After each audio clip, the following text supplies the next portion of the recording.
La riconferma di Sergio Mattarella alla Presidenza della Repubblica e quella di Mario Draghi alla Presidenza del Consiglio garantisce stabilità al Paese in un momento che purtroppo è ancora di emergenza sanitaria ed economica. Credo che sia senza dubbio la migliore soluzione possibile nelle condizioni date.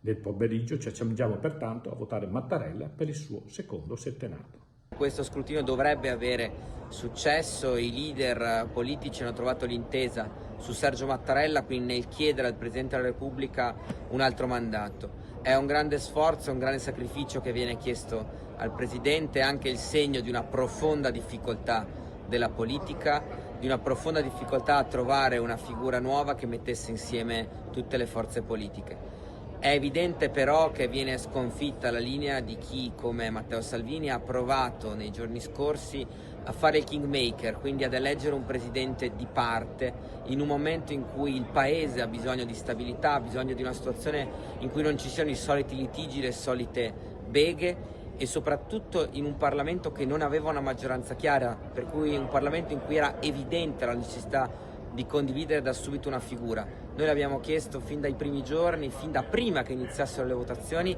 e soltanto oggi però, dopo aver bruciato la Presidente del Senato Casellati e tante altre candidature che non sono state sottoposte ai voti ma che erano state proposte sui giornali e sulla stampa, siamo arrivati a dover richiedere a Mattarella un altro mandato. La nota lieta è che col Presidente Mattarella ci sentiamo al sicuro, il Paese può continuare a lavorare, il Presidente Draghi e il Governo resteranno al loro posto, si può continuare nel lavoro sul PNRR, però ecco, il fatto di aver chiesto un altro mandato al Presidente dà l'idea comunque di una profonda difficoltà e di una profonda crisi della politica.